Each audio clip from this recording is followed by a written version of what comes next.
Dear students, welcome to our YouTube channel biology by Deepak Nain. और जैसा आप जानते हैं, हम आपके लिए 10th क्लास साइंस जो कंप्लीट सिलेबस लेके आए हुए हैं, उसमें आज हम चैप्टर 9 है वो डिस्कस करने जा रहे हैं। और इसका हम फर्स्ट पार्ट ऑलरेडी डिस्कस कर चुके हैं, जिसमें हमने मेनली क्या पढ़ा था, जो रिफ्लेक्शन के बेसिक्स हैं वो पढ़े थे। इसके अलावा ये पढ़ा था कि जिसमें हमने कन्वेक्स और कनकेव मिरर वगैरह है उसमें कैसे इमेजेस फॉर्मेशन होती हैं।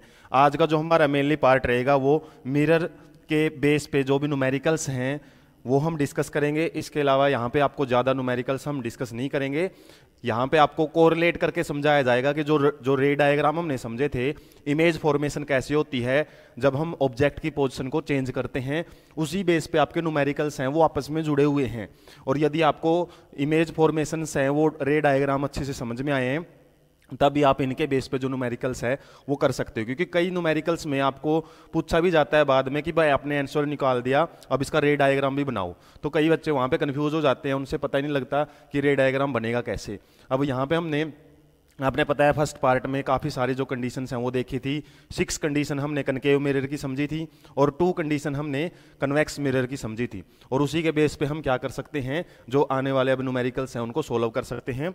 और 1 या 2 न्यूमेरिकल ही स्टडी करेंगे, उसके बेस पे आपको कोरिलेट करके समझाया जाएगा कि यदि आपको रे डायग्राम अच्छे से आता है ना, तो आप आंसर्स है उसको भी ईजिली टेस्ट कर सकते हो कि आपका आंसर सही आया है या गलत आया है। तो आज हम सबसे पहले हमारा जो फर्स्ट ब्लू बॉक्स क्वेश्चन है उसको सोल्व कर लेते हैं। और इसमें आपका फर्स्ट क्वेश्चन क्या है, define the principal focus of concave mirror. Concave mirror में प्रिंसिपल फोकस क्या होता है, और ये ऑलरेडी हम फर्स्ट पार्ट में डेफिनेशन है अच्छे से कर चुके हैं। प्रिंसिपल फोकस क्या है, एक पॉइंट होता है, या फिर बोल सकते हैं हम it is a point on principal axis whose distance, या फिर हम बोल सकते हैं ये किसके बीच में प्रेजेंट होता है, at the mid point between centre and pole. Pole और सेंटर के बीच में बिल्कुल जो मिड पॉइंट होता है उसी को हम प्रिंसिपल फोकस बोलते हैं। या फिर एक डेफिनेशन हमने क्या की थी, ये वो पॉइंट होता है, it is A point at which reflected rays from a spherical mirror और spherical mirror आपका convex और concave दोनों हो सकता है। spherical mirror meets और appear to meet, या तो रियल में मीट होती हैं वो, या फिर मिलती हुई प्रतीत होती हैं, ऐसा लगता है कि मिल रही हैं। जैसे हमने कन्वेक्स मिरर में देखा था, वहाँ पे मिरर में हम देखते रहे थे कि जो रिफ्लेक्टेड रेज है वो मिलती नहीं है, लेकिन रियली में कहाँ पे मिलती हैं, कनकेव मिरर के अंदर है वो रियली में मीट करती हैं। वही एक पॉइंट होता है, इसी को हम प्रिंसिपल फोकस बोलते हैं। ऐसा ही क्वेश्चन आपसे प्रिंसिपल एक्सिस से रिलेटेड भी पूछा जा सकता है, पोल से रिलेटेड भी पूछ सकते हैं, और सेंटर से रिलेटेड भी पूछ सकते हैं। सेंटर ऑफ कर्वेचर भी बोल दिया जाता है, सेंटर ऑफ कर्वेचर। तो ये डेफिनेशन आपको क्लियर होनी चाहिए, 1 मार्क्स में आपके very short answer type question में पूछी जा सकती है। नेक्स्ट क्वेश्चन है, the radius of curvature of spherical mirror is 20 centimetre, what is the focal length. और हमने पढ़ा था जो रेडियस ऑफ कर्वेचर है, मान लो सेंटर है, जो सेंटर से पोल के बीच की जो डिस्टेंस है उसी को तो हम रेडियस बोलते हैं। हमने इसके बारे में समझा, जैसे यदि हम बात करें किसकी, ये मिरर है, ये मिरर हमारा कनकेव मिरर है, क्योंकि इसकी जो हमारी पोलिस्ट सरफेस है, पोलिस्ट सरफेस ये कहाँ है, अवे फ्रॉम द सेंटर। और रिफ्लेक्टिंग सरफेस कहाँ है, रिफ्लेक्टिंग सरफेस ये हमारे टुवार्ड्स द सेंटर है, क्योंकि ऐसा मानते हैं कि हम इसको यहाँ पे लग के फिर ये सर्कल है वो ड्रॉ किया हुआ है। अब हमने क्या समझना है यहाँ पे मेनली, कि जो F है और R है उसके बीच में क्या रिलेशन होता है। तो सिंपली जो हमारा F है वो रेडियस का आधा होता है, क्योंकि हमने देखा था यहाँ पे है C और यहाँ पे है P, सेंटर ऑफ कर्वेचर और पोल, और इनके बीच का जो मिड पॉइंट अभी हमने डेफिनेशन की थी वो क्या होता है, F होता है। तो हमारा सेंटर से लेके और पोल मतलब सर्कल तक क्या होता है, वो रेडियस होता है। और सिंपली ये आपको याद रखना है फोकस या फिर फोकल लेंथ और रेडियस में रिलेशन क्या रहेगा, रेडियस का आधा होता है। अब इसने क्या दी हुई है रेडियस, क्वेश्चन में दी हुई है radius of curvature is 20 centimetre. तो आपसे पूछा हुआ है फोकल क्या है, तो कितना आ जाएगा, सिंपली 20/2 10 सेंटीमीटर। तो इनसे रिलेटेड आपके बेसिक से क्वेश्चन आ जाते हैं, इतने ही जी क्वेश्चन भी आ जाते हैं कई बार। अब हम वैसे ही न्यूमेरिकल को देख के डर जाते हैं, वो बात अलग है। Name a mirror that can give an erect enlarged image of an object. आपसे एक मिरर का पूछा हुआ है और ये थोड़ा समझ के बेस पे क्वेश्चन है, क्योंकि हमने इससे पहले जो भी कंडीशन पढ़ी थी किसकी, कनकेव मिरर की, बताया था आपको कनकेव मिरर की 6 कंडीशन बनती हैं, 6 कंडीशन। और 6 कंडीशन में जो 5 कंडीशन है वहाँ पे रियल एंड इन्वर्टेड इमेज बनती हैं, रियल एंड इन्वर्टेड इमेजेस है वो बनती हैं। जबकि एक कंडीशन ऐसी होती है जहाँ पे इरेक्ट एंड वर्चुअल इमेज है वो फॉर्म होती है, वर्चुअल इमेज। और वो 6th कंडीशन याद रखो जहाँ पे हमारी जो इमेज है वो बिहाइंड द मिरर बनती है, बिहाइंड द मिरर। जबकि हम यदि कन्वेक्स मिरर की बात करें, कन्वेक्स मिरर की, वहाँ पे सारी की सारी इमेज कैसी बनती हैं, वर्चुअल एंड इरेक्ट बनती हैं, virtual and erect. 2 he condition है, दोनों में वर्चुअल एंड इरेक्ट बनेगी। और जो इन्फिनिटी पे ऑब्जेक्ट था वहाँ पे तो कैसी इमेज थी, डिमिनिश्ड थी, या फिर हम बोल सकते हैं पॉइंट साइज्ड इमेज थी, पॉइंट साइज्ड इमेज। जबकि यहाँ पे एक कंडीशन ऐसी थी जहाँ पे हमारी इमेज इरेक्ट तो थी ही, लेकिन जो साइज है वो स्मॉलर था, size is smaller than object. अब आपसे पूछा है एनलार्ज्ड इमेज, प्लेन मिरर तो आ ही नहीं सकता, प्लेन तो सेम साइज की इमेज बनाता है, तो यहाँ से एनलार्ज्ड की बात बोली है ना इसने। अब यहाँ पे तो एनलार्ज्ड इमेज बनती नहीं है, छोटी साइज की बनती है। और इसने किसका पूछा है मेनली क्वेश्चन में, यदि हम देखें, गिव इरेक्ट इमेज, सीधी इमेज होनी चाहिए, वर्चुअल मतलब वर्चुअल इमेज की बात कर रहा है, इरेक्ट के साथ वर्चुअल नाम है वो हमेशा कनेक्टेड ही मिलेगा, और एनलार्ज्ड इमेज बनेगी। तो एनलार्ज्ड इमेज तो आप यहाँ से समझ सकते हो, जहाँ पे इरेक्ट और एनलार्ज्ड इमेज है वो कहाँ बनेगी हमारी, सिंपली एक कंडीशन है जो बिहाइंड द मिरर इमेज बनी थी, क्योंकि यही इरेक्ट है, बाकी तो सारी थी। तो इसका आंसर सिंपल क्या आ जाएगा आपका, कनकेव मिरर आ जाएगा, कन्वेक्स मिरर नहीं बना सकता। नेक्स्ट क्वेश्चन देख लेते हैं, why do we prefer the convex mirror as rear view mirror in the vehicles. Automobiles वगैरह होते हैं उसमें पीछे का जो भी सीनरी वगैरह देखना होता है, साइड में जो एक मिरर लगा होता है ड्राइवर के साइड में, और वो क्या करता है पीछे की व्हीकल्स को देखता है। तो वहाँ पे कौन से टाइप का मिरर, ऐसे भी पूछ सकते हैं आपसे, कौन से टाइप का मिरर यूज करते हैं, कन्वेक्स मिरर, और क्यों यूज करते हैं। तो इसके यूजेज से रिलेटेड क्वेश्चन है, यूजेज क्या क्या है कन्वेक्स मिरर के। हालांकि कनकेव मिरर के यूजेज हमने फर्स्ट पार्ट में डिस्कस कर लिए थे, कन्वेक्स मिरर का एक ही यूज है, और वो यूज क्या है आपका, ज़्यादातर हमारी बुक के अंदर जो मेंशन किया हुआ है वो है कि इसको रियर व्यू के लिए यूज किया जाता है, रियर व्यू मिरर के रूप में यूज करते हैं। इसका रीजन क्या है अभी हमने हालांकि डिस्कशन भी किया है कि ये सारी की सारी इरेक्ट इमेज देता है, इरेक्ट इमेज देता है, और वर्चुअल तो मिलती हैं लेकिन इरेक्ट इमेज देता है, सीधी इमेज देगा ये। और दूसरी बात क्या है, इसका कुछ कर्वेचर इस तरीके से होता है, कर्वेचर, और इस कर्वेचर की होने की वजह से क्या है, ये मैक्सिमम लाइट्स वगैरह है ना, मैक्सिमम एरिया, वाइडर एरिया तक क्या है ऑब्जेक्ट को सीन कर सकता है। तो हम बोल सकते हैं provide wider area to see the objects, objects का मतलब ज़्यादा से ज़्यादा एरिया वो कवर कर सकता है। एक कंडीशन जरूर रहती है, जब आपने मिरर वगैरह देखा होगा उसके नीचे एक लाइन लिखी होती है कि objects in mirror are closer than they appear, मतलब जितने वो ज़्यादा दूर हमको दिखाई देते हैं ना उतने दूर होते नहीं हैं, वो ज़्यादा नज़दीक होते हैं। तो ऐसा लगता है कि मिरर में वो चीज़ें हमको थोड़ी छोटी इमेज दिखती है ना, इसलिए हमको लगता है कि वो दूर है मिरर से अपना ऑब्जेक्ट है, या फिर पीछे के व्हीकल्स ज़्यादा दूर हैं, लेकिन वो ज़्यादा पास होते हैं। तो इस चीज़ का आपको ध्यान रखना होता है। तो 2 ही कंडीशन है जिसके लिए हम कन्वेक्स मिरर को यूज करते हैं, किसके लिए, हमारे ऑटोमोबाइल्स वगैरह है या फिर जो भी व्हीकल्स हैं उनमें रियर व्यू मिरर के रूप में।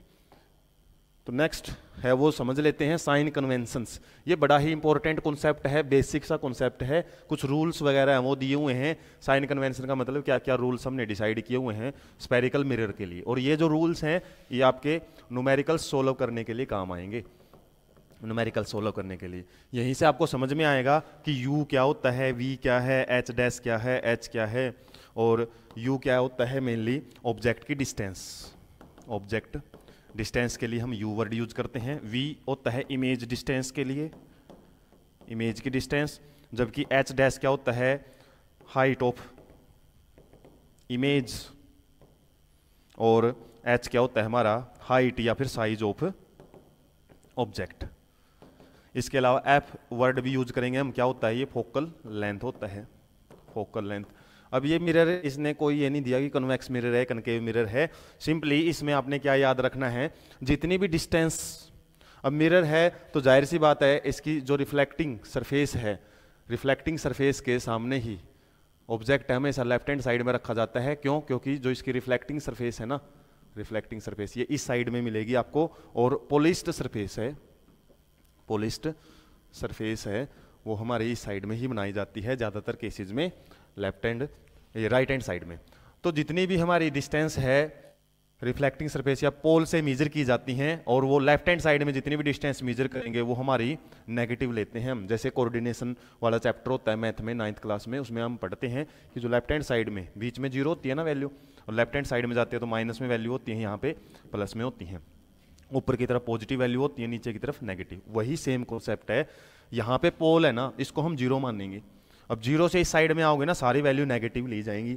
और एक बात हमेशा याद रखना, ऑब्जेक्ट हमेशा लेफ्ट हैंड साइड में रखा जाता है, तो u की वैल्यू हमेशा, चाहे लेंस हो, चाहे मिरर हो, चाहे कन्वेक्स मिरर हो, चाहे कन्वेक्स लेंस, कुछ भी हो, हमेशा नेगेटिव यूज करेंगे हम। ऑब्जेक्ट की जो डिस्टेंस होती है u की वैल्यू हमेशा। इसके अलावा अब देखा जाता है कि इमेज किस डायरेक्शन में बनी है।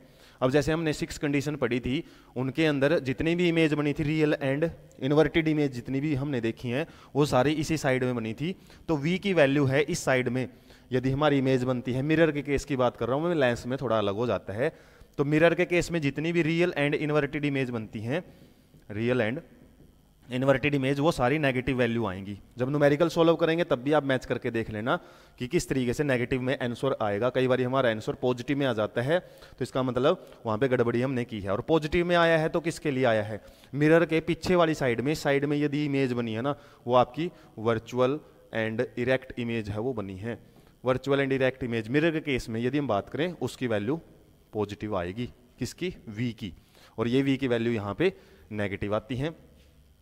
अब आगे बात डिस्टेंस इसकी हाइट की या साइज की।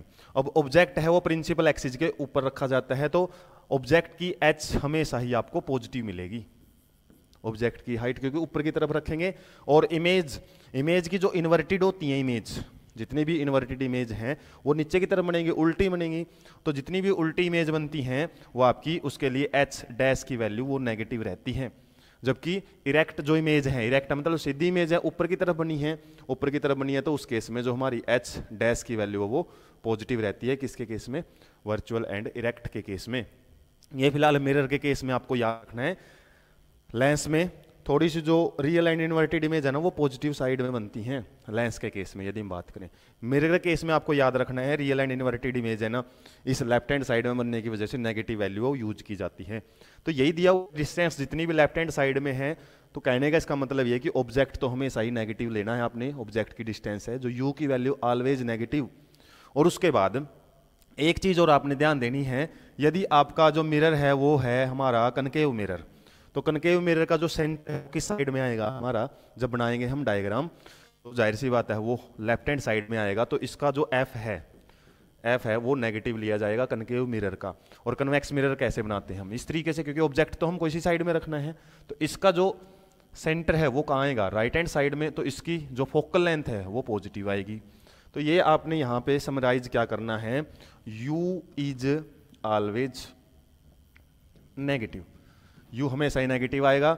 v मिरर के केस की बात कर रहा हूं मैं, मिरर में v की वैल्यू है वो आपकी पॉजिटिव भी आ सकती है और नेगेटिव भी आ सकती है। नेगेटिव वैल्यू कब आएगी आपकी, जब रियल एंड इन्वर्टेड इमेज बनेगी, रियल एंड इन्वर्टेड इमेज। और ये इमेजेस कहाँ बनती हैं, केवल कनकेव मिरर के केस में। और कनकेव मिरर के केस में कहाँ पे बनती हैं? केवल 5 कंडीशन है वहीं पे बनती हैं। जबकि positive value right hand side में v की वैल्यू कब आएगी? वर्चुअल एंड इरेक्ट इमेज जब बनेगी, वर्चुअल एंड इरेक्ट इमेज जब बनती हैं। और ये इमेजेज कहाँ बनेगी? एक तो 6th कंडीशन है जो हमारी कनकेव मिरर की, वहाँ पे। और कन्वेक्स मिरर जब भी आ जाए ना, कन्वेक्स मिरर, वहाँ पे तो आंख मीच के आपका आंसर v की वैल्यू पॉजिटिव ही आनी चाहिए। तो यहाँ से देखो टेस्टिंग किस तरीके से हो सकती है आपके आंसर्स की। और सारा प्रैक्टिकल खेल है, यदि आपको डायग्राम समझ में आए ना, वहीं से आपके इनके पॉजिटिव नेगेटिव का फंडा समझ में आ जाएगा। इसी तरीके से यदि हम ऐप की बात करें, ये भी पॉजिटिव और नेगेटिव 2 वैल्यू शो कर सकता है। नेगेटिव याद रखना हमेशा जो कनकेव मिरर है या कनकेव लेंस है, कनकेव वर्ड से याद रखना, कनकेव की हमेशा ही नेगेटिव यूज करेंगे हम। इसके अलावा जो हमारा कन्वेक्स मिरर है या कन्वेक्स लेंस है, इसका याद रखना। आप न्यूमेरिकल सॉल्व करेंगे तब भी आपको आइडिया लग जाएगा, उसकी वैल्यू आपकी हमेशा पॉजिटिव रहेंगी। तो यही तो मेन है। और इसके अलावा एच और एच डैश का मैंने बता दिया, एच तो ऑलवेज पॉजिटिव रहेगा, एच ऑब्जेक्ट है हमेशा सीधा ही रखा जाता है ना। और इमेज है ये दोनों बन सकती है, यदि हमारी इरेक्ट बनी है तो जाहिर सी बात है पॉजिटिव आएगा वैल्यू, और यदि हमारी इन्वर्टेड बनी है, उल्टी बनी है, उस केस में आएगी नेगेटिव वैल्यू। ये पॉजिटिव नेगेटिव का आपको यदि थोड़ा सा बेसिक समझ में आ गया ना, आपको कोई न्यूमेरिकल गलती नहीं हो सकता। अब वैसे देख भी सकते हैं हम, साइन कन्वेंशन करने के बाद एक आपको फॉर्मूला याद रखना है, मिरर फॉर्मूला। मिरर फॉर्मूला में क्या होता है? 1/v। v क्या है? Distance of image, distance of image कहाँ से? पोल से ही मेजर की जाती है जितनी भी डिस्टेंस है। इसके अलावा u क्या है? Distance of object, distance of object. App क्या है? यहाँ पे फोकल लेंथ है, फोकल लेंथ। अब एक फॉर्मूला तो आपको ये याद रखना है, लेंस फॉर्मूला में थोड़ा सा चेंज हो जाता है, बस यहाँ पे निशान है ना नेगेटिव आ जाता है। ये फॉर्मूला आपको याद ही रखना पड़ेगा, इसी के बेस पे न्यूमेरिकल हो सकते हैं। पॉजिटिव नेगेटिव सबसे ज़्यादा कंफ्यूज करते हैं, वो मैंने थोड़ी सी क्लियरिटी आपको देने की कोशिश की है। इसके अलावा एक एम का फॉर्मूला भी आपसे पूछा जाएगा, मैग्निफिकेशन, जूम मतलब कितनी ज़्यादा। और इसमें याद रख लेना जो एनलार्ज्ड इमेज आएंगी ना, एनलार्ज्ड इमेज कहाँ आई थी? एनलार्ज्ड इमेज ये हमारी आई थी, कुछ कंडीशंस थी, जैसे हमारा जो इमेज बनी थी बियॉन्ड सी, बियॉन्ड सी जब इमेज बन रही है वहाँ पे जब भी मतलब इमेज का साइज बड़ा आ रहा है ना, उस केस में एम की वैल्यू आपकी लार्जर देन 1 आएगी, ये याद रखना आप। इसके अलावा अब यहाँ पे एम की वैल्यू पॉजिटिव और नेगेटिव कब आ सकती है, ये इस पे मैटर करता है, एच और एच डैश पे। और साथ में एक फॉर्मूला ये भी है एम का, v/u, और माइनस का निशान है वो यूज किया जाता है यहाँ पे। क्यों? क्योंकि u is always negative, always negative. और मैग्निफिकेशन को यदि हम पॉजिटिव वैल्यू निकालनी है तो उसके लिए इसके नेगेटिव को पहले से ही पॉजिटिव करने की कोशिश की जाती है। और v की हम जब सिंबल वगैरह जब यूज करेंगे उसके बेस पे मैग्निफिकेशन की वैल्यू भी पॉजिटिव और नेगेटिव दोनों आ सकती हैं, पॉजिटिव एंड नेगेटिव। और पॉजिटिव और नेगेटिव सिंपल आप समझ सकते हो ना, h है ना हाइट, ये हमेशा ऑब्जेक्ट की हाइट हमेशा पॉजिटिव आएगी। अब इस केस में यदि हम बात करें एच डैश, नेगेटिव कब आती है? इन्वर्टेड इमेज के केस में, इन्वर्टेड इमेज। और जहां जहां पे इन्वर्टेड इमेज बनेगी ना वहां पे एम की वैल्यू आपकी नेगेटिव भी आ सकती है, और जब वर्चुअल इमेज बनेगी इरेक्ट वहां पे एम की वैल्यू पॉजिटिव ही आएगी। और ज्यादा मैटर रहता है एम की वैल्यू 1 से कम आ रही है तो उस केस में इमेज कैसी है। यदि आपसे आप पूछ लिया जाए ना एम की वैल्यू भाई 1 से कम है तो उस केस में आपकी जो इमेज है वो स्मॉल साइज की बनेगी, स्मॉलर देन ऑब्जेक्ट, ये हम बात कर सकते हैं। यदि m की वैल्यू इक्वल टू 1 है तो उस केस में आपकी जो इमेज है, इमेज का जो साइज है हम बोल सकते हैं h dash equal to h, ऐसे याद रखना है। तो ये बेसिक्स ट्रिक्स आपको जब तक याद नहीं होगी न्यूमेरिकल्स आपसे सॉल्व नहीं होंगे, और थोड़ा सा भी यदि लैंग्वेज चेंज करके दे दिया जाए आप वहीं पे कंफ्यूज हो जाओगे। अब हम थोड़ा सा क्वेश्चन है वो समझ लेते हैं, हालांकि ये सॉल्व्ड है लेकिन हम इसको अच्छे से समझेंगे किस तरीके से आप इसको सॉल्व कर सकते हो। इसमें क्या है, कन्वेक्स मिरर का केस दिया हुआ है। अब कन्वेक्स मिरर दिमाग में घूम जाना चाहिए, यहाँ पे v की वैल्यू तो पॉजिटिव आएगी, इमेज कैसी बनेगी, इरेक्ट एंड वर्चुअल बनेगी, इरेक्ट एंड वर्चुअल। ये बेसिक्स आपके दिमाग में या फिर रफ में लिख लो एक बार, ये चीज न्यूमेरिकल नहीं गलत होने देंगी ये चीजें। इरेक्ट एंड वर्चुअल बनेगी तो इस केस में h डैश की वैल्यू भी पॉजिटिव ही आएगी। इसके अलावा u की वैल्यू हमेशा नेगेटिव हमने लेनी ही है, और बात कन्वेक्स मिरर की है तो ऐप की वैल्यू किस में रहेगी, ये भी पॉजिटिव में रहेगी। अब ये निशान यदि आपने करेक्ट कर लेना फिर कोई प्रॉब्लम आ ही नहीं सकती इसमें। अब इसमें क्या है, कन्वेक्स मिरर रियर व्यू के लिए यूज किया जा रहा है। रेडियस ऑफ कर्वेचर आर इसमें दे दिया इसने 3 मीटर, पॉइंट लगाने की जरूरत नहीं है, 3 मीटर की बात है। एफ हम निकाल लेंगे यहाँ से 3/2, तो कितना आ गया 1.5 मीटर है, वो हमारा एफ आ चुका है। एफ हमने देख लिया, पॉजिटिव ही लेना है, कंफ्यूज होने की जरूरत नहीं है। उसके बाद इफ बस इज लोकेटेड, मतलब ऑब्जेक्ट की बता दिया इसने कितना 5 मीटर दूर है, तो यू की वैल्यू है 5 मीटर। तो from the mirror find the position nature, ये तो आपको लिखा लिखा है मिलेगा। और इस टाइप में यदि आपको बोल दिया जाए भाई इसका रे डायग्राम भी बनाओ, रे डायग्राम, अब क्वेश्चन आपने ज़्यादा नहीं रटने, कुछ क्वेश्चन हो अच्छे से समझने हैं और उसके बेस पे ही आप सारे क्वेश्चन सॉल्व कर सकते हो।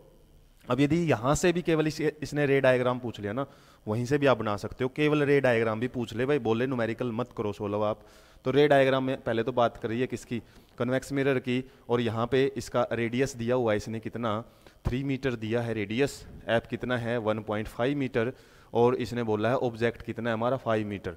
तो ये 3 मीटर इतना है ना, तो थोड़ा सा आइडिया लेके इस 3 से थोड़ा सा ज़्यादा यहाँ पे 5 मीटर हम मान सकते हैं, यहाँ पे ऑब्जेक्ट रख के और इसकी इमेज बना के दिखा दो आप। इमेज कैसे बनेगी, एक तो रे हमने पैरेलल लेनी है, पैरेलल लेगी तो वो वैसे तो दूर की तरफ चली जाएगी, लेकिन पीछे की तरफ कहाँ से, फोकस से होती हुई निकल जाएगी, इस तरीके से फोकस से होती हुई। और दूसरी रे हमने क्या करनी है, इस तरीके से एक रे है बिल्कुल पोल पे डालनी है और पोल से वो सेम एंगल बना के चली जाएगी।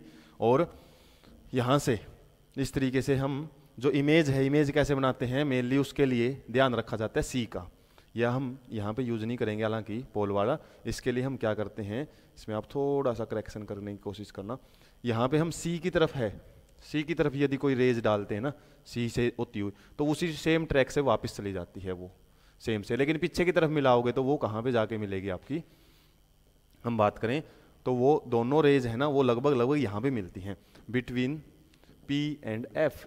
ये सेकंड कंडीशन की बात कर रहा है यहाँ पे। कन्वेक्स मिरर में 2 कंडीशन पड़ी थी, एक तो इन्फिनिटी पे, और इन्फिनिटी नहीं है तो कोई डिस्टेंस है हमारे पास, तो डिस्टेंस है तो कहाँ पे बनेगी इमेज हमारी, सिंपली सी बात है जो v की वैल्यू है ना वो क्या आएगी, p और f के बीच में आएगी, मतलब f से ज़्यादा नहीं आ सकती। f कितना आया है 1.5 मीटर, इससे ज़्यादा वैल्यू नहीं आ सकती, इससे कम ही आएगी। तो यहाँ से हमको आंसर ही पता लग गया डायरेक्टली। ये रे डायग्राम इतने ज़्यादा इंपॉर्टेंट रोल प्ले करते हैं। अब इसको सोल्व करके देख लेते हैं। मिरर फॉर्मूला क्या था, मिरर फॉर्मूला है हमारा 1/v + 1/u = 1/f। अब इसमें वैल्यू पुट कर दें, 1/v हमने निकालनी है तो 1/f है ना, तो u को साइड ले चले जाएंगे, माइनस का हो जाएगा। अब इसमें वैल्यू पुट करके देख लेंगे, वैल्यू पुट करें तो u की वैल्यू कितनी है 5, पहले f की रखेंगे, f की है 1.5 माइनस, अब जो u की वैल्यू है हमेशा नेगेटिव लेनी है, ये नेगेटिव पॉजिटिव का आपको ध्यान रखना है, ये हमेशा नेगेटिव ही रहेगी, तो माइनस और माइनस का 5 इस तरीके से। और अब हम क्या करेंगे, माइनस माइनस हो जाएगा प्लस 1/5 प्लस 1.5 प्लस 1/5। अब क्या करेंगे, इसका जो 10 है वो हम ऊपर ले चले जा सकते हैं। अब तो सोल्व करना है, मैथमेटिकल है सारा, इजीली कर सकते हो आप। 2/3 आपका यहाँ पे आ गया है, 2/3 है तो एलसीएम हमारा आ गया 15, तो 5 तो यहाँ से आ गया और 5 × 2 प्लस हमारा क्या आ गया 3, तो कितना आ गया यहाँ पे 10 + 3/15, तो 13/15। ये किसकी वैल्यू आई है, ये आई है हमारी सिंपली 1/v की। तो यहाँ से मैं यहाँ कर रहा हूँ 1/v हमने निकाल लिया, कितना यहाँ पे 13/15 आया है, 13/15। और v की वैल्यू क्या करेंगे, इसको रिवर्स कर देंगे 15/13, तो लगभग वैल्यू आएगी 1 पॉइंट। जब आप सोल्व करोगे इसको 15 को 13 से डिवाइड करोगे तो 1 पे चलेगा, उसके बाद 2 पॉइंट आ जाएगा 1, उसके बाद 13, फिर 70, लगभग 5, तो कितना आ जाएगा 1.15 मीटर। और वैल्यू किस में आई है, पॉजिटिव में। मैंने बताया था कि वैल्यू हमेशा इस साइड में इमेज बनी है तो पॉजिटिव ही बनेगी, तो ये भी याद हमने बोला था कि इसमें हमेशा y की वैल्यू v की वैल्यू पॉजिटिव ही रहेगी। और ये भी बोला था कि f से कम आएगी, f से कम देख लो 1.5 से कम ही है, 1.15 मीटर ही आई हुई है। अब हमने क्या निकालना है इसमें, पोजीशन तो निकाल दी, पोजीशन का मतलब होता है v की वैल्यू निकालो। नेचर पूछा आपसे, नेचर कैसे पता करोगे कि कैसी इमेज बनी है, हमारी जो इमेज है image formed on the RHS side, RHS side बनी है, इसका मतलब क्या है, और बोल सकते हैं हम बिहाइंड द मिरर बनी है, बिहाइंड द मिरर, मिरर के पीछे। यहाँ पे साइज आपसे पूछा है, साइज के लिए हमको मैग्निफिकेशन है वो निकालनी पड़ेगी। अब हमने v की वैल्यू क्या निकाली है, माइनस का निशान लगाओ पहले, v की वैल्यू 1.15 है वो निकाली है, 1.15, और u की वैल्यू क्या दी हुई है इसने, 5 है वो दी हुई है। माइनस में हमने पता है u की वैल्यू हमेशा माइनस में रहेगी, तो माइनस माइनस तो प्लस हो जाएगा, और यहाँ पे हम इसको सोल्व कर लेंगे इजीली मैथमेटिक्स के हिसाब से। तो 5 और इसका 100 है वो नीचे आ जाएगा, सिंपली हम सोल्व कर लेंगे इसको, कितना आ जाएगा 23 अपॉन में 100, तो 0.23 आपका मैग्निफिकेशन, इसकी कोई यूनिट नहीं होती। तो m की वैल्यू हमारे पास क्या आ चुकी है, आपको बताया था यदि m की वैल्यू हमारी ग्रेटर देन 1 है उस केस में तो एनलार्ज्ड इमेज बनती है, एनलार्ज्ड इमेज। अब यहाँ पे m की वैल्यू क्या है, m की वैल्यू 1 से कम है, तो m की वैल्यू 1 से कम है, तो इस वजह से हम क्या बोल सकते हैं, स्मॉलर साइज इमेज है, स्मॉलर साइज इमेज बनी है। क्योंकि अब ये रियल में h पूछता ना, h डैश आपसे, उसके लिए तो h की वैल्यू दी होनी चाहिए थी, तब हम बता सकते थे, लेकिन यहाँ पे m की वैल्यू से ही हम बता सकते हैं कि हमारी जो इमेज है, और मिरर में हमने कन्वेक्स मिरर में समझा भी था कि वहाँ पे क्या था, सारी की सारी जो इमेज है ना वो स्मॉलर बनती हैं, स्मॉलर बनती है, तो जाहिर सी बात है, मैंने बताया था m की वैल्यू हमेशा आपकी लेस देन 1 मिलेगी। और क्या पूछा आपसे, नेचर ऑफ इमेज, और नेचर ऑफ इमेज में तो सिंपली यहाँ से RHS साइड मतलब बिहाइंड द मिरर बनना है ना, तो हमारी इमेज रियल तो हो ही नहीं सकती, रियल के लिए तो रिफ्लेक्टेड रे का मिलना जरूरी है, लेकिन यहाँ पे कैसी इमेज बनेगी, हमारी वर्चुअल इमेज बनेगी, एंड इरेक्ट इमेज है वो बनेगी, क्योंकि v की वैल्यू पॉजिटिव है, उससे हम ये कंक्लूजन में पहुंच सकते हैं। और m की वैल्यू यदि हमको पता लग गया कितनी है, वहां से हम बता सकते हैं कि इमेज का साइज बड़ा है या छोटा है। उसके बाद नेक्स्ट क्वेश्चन है वो देख लेते हैं, ऐसे ही सोल्व करने की कोशिश करेंगे, इसको डायरेक्ट आंसर तक पहुंचेंगे पहले, फिर इसको सोल्व करेंगे। अब पहले तो ये देखो मिरर कौन सा है, सबसे पहला काम आपने यही देखना होता है कौन सा मिरर है। कनकेव मिरर का डिस्कशन है, तो कनकेव मिरर की ऐप है वो आपने नेगेटिव लेनी है, बताया था, u ऑलवेज नेगेटिव ही लेना है, v की वैल्यू है वो पॉजिटिव नेगेटिव हो सकती है यदि ये बोल दे भाई रियल है इन्वर्टेड का ऐसी इमेज बनी है, हालांकि इसने ऐसा कोई जिक्र किया नहीं है हमारा। इसके अलावा 4 सेंटीमीटर इसने क्या दिया साइज, तो h की वैल्यू दी हुई है इसने 4 सेंटीमीटर, और ये पॉजिटिव ही लेनी है। तो पहले तो जो चीज़ें दी है ना पहले तो उसको लिखो एक बार आप, उसके बाद ही कंक्लूजन पे पहुंचोगे। इसके अलावा फोकल लेंथ इसने दे दी है कितनी, 15 सेंटीमीटर, तो ऑलरेडी फोकल लेंथ दी है, रेडियस देता तो बाई 2 लगाते हम, ये भी आपने थोड़ा सा प्रेजेंस ऑफ माइंड ही दिखानी है। u की वैल्यू है, ये बोला ना an object is placed at, तो 25 सेंटीमीटर है हमारा, ये माइनस में लेना पड़ेगा हमको। तो पहले तो हमारे पास 3 वैल्यू में से 2 वैल्यू हैं, इसको फॉर्मूले में रखो। तो मिरर फॉर्मूला क्या था, mirror formula 1/v plus 1/u equal to 1/f। निकालना क्या है v, तो v को इस साइड रख लो, 1/f माइनस 1/u, तो 1/f कितना है हमारा -15, माइनस का 15 माइनस u कितना है, u है हमारा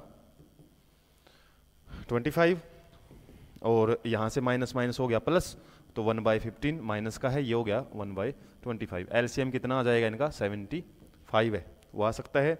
अब 5 माइनस का है, और यहाँ पे आपका सिंपली यदि हम बात करें कितनी वैल्यू आ जाएगी 3 प्लस का 3, तो इतना आ जाएगा हमारा माइनस का 2/75, और यहाँ पे आपकी 1/v की वैल्यू हमारी ये आई है 2/75, और माइनस में आया है। और यहाँ पे यदि आप यहाँ से भी कंक्लूजन में पहुँचते ना, इजीली पहुँच सकते थे कि रे डायग्राम आपका बनाओ इसका, हालांकि इसने रे डायग्राम नहीं है ना, पहले तो रे डायग्राम आपके रफ में टाइम बचता है ना न्यूमेरिकल करते टाइम, तो रे डायग्राम जरूर बनाओ उसका। जैसे इसमें किसकी मिरर की बात की, हमारे कनकेव मिरर की है, और इसका प्रिंसिपल फोकस है। अब एफ इसने कितनी दे रखी है हमारे पास, एफ दे रखी है इसने 15, और यू कितना दे रखा है, यू दे रखा है 25। इसका मतलब तो क्या है, एफ का दुगुना, यदि हम सी की बात करें तो सी तो 30 होएगा, तो हमारा जो ऑब्जेक्ट कहाँ रखा है, बिटवीन सी एंड एफ। अब सी एंड एफ एक बार ही हमको पता लग गया ना, तो रे डायग्राम तो हमने बनाया था, सी एंड एफ जब हमारा क्या होएगा, ऑब्जेक्ट रखा होगा, तो इमेज कहाँ बनेगी, बियॉन्ड सी, और कैसी बनती है, एनलार्ज इमेज बनती है, मतलब एच डैश की वैल्यू आपकी ज़्यादा ही आएगी, किससे, इस वैल्यू से। इसके अलावा इस साइड में इमेज बनी है रियल एंड इन्वर्टेड है, रियल एंड इन्वर्टेड, उस केस में आपकी v की वैल्यू भी नेगेटिव ही आएगी। देख भी सकते हो v की वैल्यू हमारी नेगेटिव आती हुई, तो ये 75 ऊपर चला जाएगा। और यहाँ पे मैंने क्या बताया, बियॉन्ड c बनेगी, तो इसका मतलब 30 से ज़्यादा आएगी वैल्यू। तो 30 से ज़्यादा भी देख लेते हैं कैसे आएगी। तो 75 को जब हम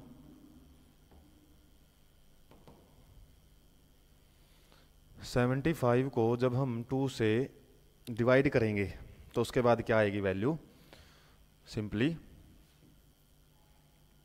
यदि हम यहाँ पे माइनस का था ना, तो माइनस का हम यूज कर लेते हैं निशान, और 2 से डिवाइड करेंगे तो 37 पॉइंट आपकी आ जाएगी यहाँ पे 5 माइनस की। तो देख सकते हैं हम 30 से ज़्यादा ही वैल्यू आएगी। तो इस तरीके से, और ये किस में आई है, सेंटीमीटर में वैल्यू है। तो v की वैल्यू हमारी माइनस का 37.5 आ चुकी है।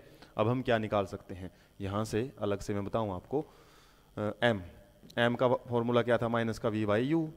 तो माइनस का v बाई यू कितना है, माइनस v 37.5, माइनस माइनस हो गया प्लस, और u की वैल्यू ऑलरेडी माइनस में ही है, तो उस केस में हमारे पास u की वैल्यू कितनी है यहाँ पे 25 है माइनस में। तो इसको सोल्व कर लेंगे, 375 बटे में 25 और इंटू में 100, और यहाँ से सॉल्व करेंगे तो 25 से कम 25, 12 बच गए, उसके बाद 25 पंजे 125, तो लगभग कितना आ गया 15.10, और 15.10 को 1.5 लिख सकते हैं, और वैल्यू आई है माइनस में।